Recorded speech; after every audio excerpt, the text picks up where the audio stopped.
Hello साथीहरु नमस्ते तपाईलाई स्वागत छ टेक्निकल भोइस च्यानलमा। आज हामी वाइफाई को पासपोर्ट कसरी चेन्ज गर्ने यसको बारेमा सिक्न गइरहेका छौं। तपाईको घरमा लगाइएको वाइफाई को पासपोर्टलाई कसरी चेन्ज गर्ने यसको बारेमा तपाईलाई जान्न मन छ भने यो भिडियोलाई पुरा हेर्नुहोला। र सर्वप्रथम तपाईले गर्नुपर्ने कुरा चाहिँ तपाईले आफ्नो राउटरको पछाडीपट्टि लेखिएका कुराहरू, जुन राउटरको पछाडीपट्टि लेखिएको आईपी एड्रेस र त्यसमा लेखिएको पासपोर्ट एसएसआईडी भनेर लेखिएको हुन्छ र त्यसमा चाहिँ नाम लेखिएको हुन्छ, कसैको एडमिन, कसैको अब जुन राउटर छ त्यही राउटरको नाम लेखिएको हुन्छ, तलपट्टि पासपोर्ट लेखिएको हुन्छ। त्यो चाहिँ सम्झिनु पर्ने हुन्छ र तपाईलाई चाहिँ आईपी एड्रेस लेखिएको हुन्छ, त्यो आईपी एड्रेस पनि तपाईले सम्झिनु पर्ने हुन्छ। त्यति गरिसकेपछि तपाईले क्रोम ब्राउजरमा जान सक्नुहुन्छ। क्रोम ब्राउजरमा गइसकेपछि तपाईको यो सर्च बारमा जान सक्नुहुन्छ। सर्च बारमा गइसकेपछि तपाईले यहाँ आईपी एड्रेसलाई टाइप गर्नुपर्ने हुन्छ। तपाईको वाइफाई को आईपी एड्रेस जुन छ त्यसलाई चाहिँ टाइप गर्नुपर्ने हुन्छ। जस्तो कि मेरोमा यो आईपी एड्रेस रहेको छ र मैले यसलाई टाइप गरेर सर्च गरेको छु। यति गरिसकेपछि तपाईको डाइरेक्ट यसरी देखाउँछ र कसैको चाहिँ नाम यसरी देखाउँदैन।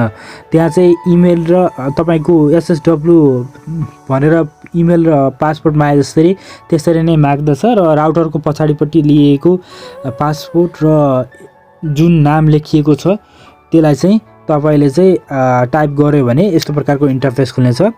त्यति गरिसकेपछि तपाईको यहाँ चाहिँ यो माथि लेखिएको चाहिँ नाम हो, यो नाम रहेको छ र यो तलपट्टिको यो पासपोर्ट हो, यो तलको पासपोर्ट रहेको छ, यो चाहिँ नाम रहेको छ।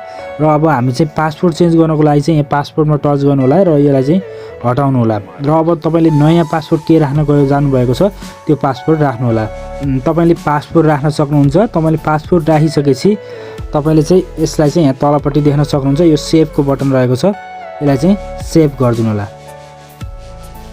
तपाईको मोबाइलमा यो पासपोर्ट बसिसकेको छ र तपाईले चाहिँ अब वाइफाईलाई अन गर्नु होला। वाइफाईलाई अन गरिसकेपछि यहाँ चाहिँ टच गर्नु होला, यसलाई फर्गेट गर्नु होला। पहिला तपाईको पासपोर्टलाई यसलाई फर्गेट गर्नु होला।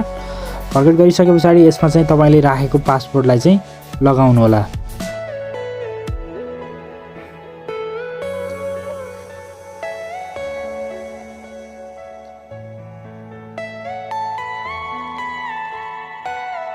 पासपोर्ट लगाउनु होला।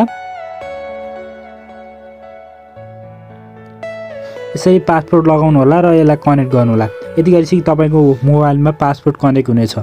आजको भिडियो तपाईलाई कस्तो लाग्यो सुझाव सल्लाह प्रतिक्रिया दिन नभुल्नु होला। आगामी दिनमा हामी यस्तै भिडियोको साथ उपस्थित हुनेछौँ। त्यतिन्जेलको लागि बिदा दिनुहोस्। नमस्ते। तपाईको दिन शुभ होस्। जय नेपाल।